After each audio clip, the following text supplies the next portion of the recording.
You have spent hours designing this UI and still it doesn't look professional. You change the color, adjust the font, add shadows, and something still feels off. Let's be honest, I have been there too. But the harsh truth, it's not about the colors.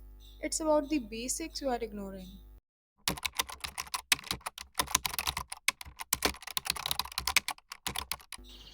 Hey designers, I am Shreya from HerCodeCanvas and today we are getting real. If your designs look not quite there yet, even after hours of work, this video will fix that. Let's uncover the 5 biggest reasons your designs don't look professional yet. First one, you don't have visual hierarchy. Let's be honest, most beginner designs fail not because they are ugly, but because everything looks equally important. When every element screams for attention, nothing stands out. Visual hierarchy is basically your design storytelling.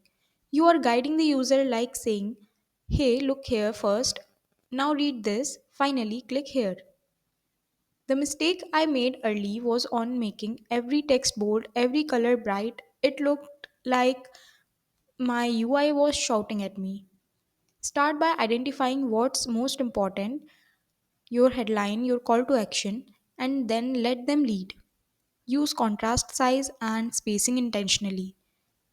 When you give your elements a priority order, your design starts to breathe and look balanced. Second, you are using too many colors.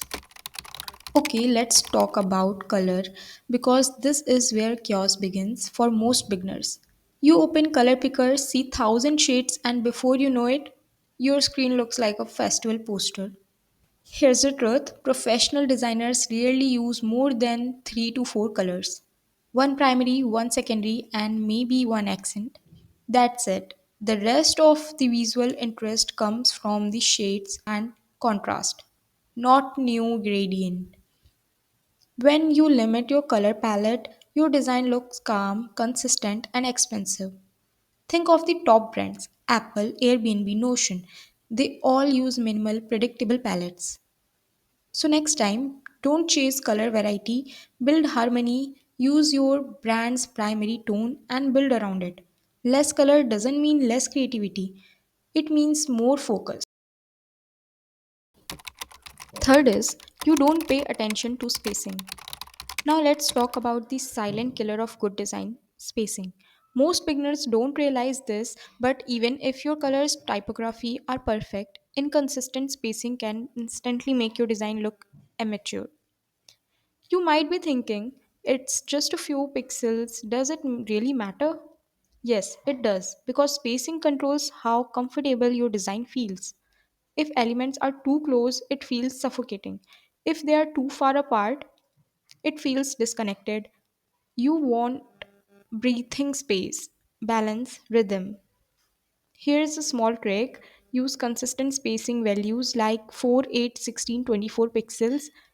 It gives your design structure. I call it design breathing rule. Your elements need room to breathe just like you do. Good spacing, calm professional design. Fourth, you ignore alignments and grids. If I could give one piece of advice to every new designer, it would be this. Turn on your grids. Most beginners eyeball placement, they drag element around until it feels right. But professionals never rely on feeling, they rely on structure. Grids are invisible guides that bring harmony. They ensure every button, card, and text box align perfectly. And that's what separates a beginner's design from a polished one. Try using 12-point grid system where margin is 104 pixels and gutter is 16 pixels, stretched columns. Once you get used to it, alignment becomes second nature. You will start seeing alignment mistakes everywhere, even on the websites you visit. Remember, structure equal confidence. A clean layout silently tells your user you can trust this design. Fifth, you don't understand purpose. This is the harshest truth and the also most important one. you are probably designing for yourself. You pick colors you like, fonts that look good to you, and patterns that make you happy. But professional designs isn't about you, it's about the user. Every decision should answer one question: why is this here? Why this color? Why this placement? Why this font? If your answer is just because it looks good, that's not design, that's decoration. Once you start designing with purpose, focusing on clarity, usability, and emotion, your work instantly starts looking more professional. It connects, feels intentional. Design isn't about looking good, it's about working beautifully. And the moment you understand that, your growth as a designer begins. If this helped you, hit like, it really keeps me going. Comment below which mistake you have made the most. We have all been there. And subscribe to her code canvas for honest design lessons that actually make you better.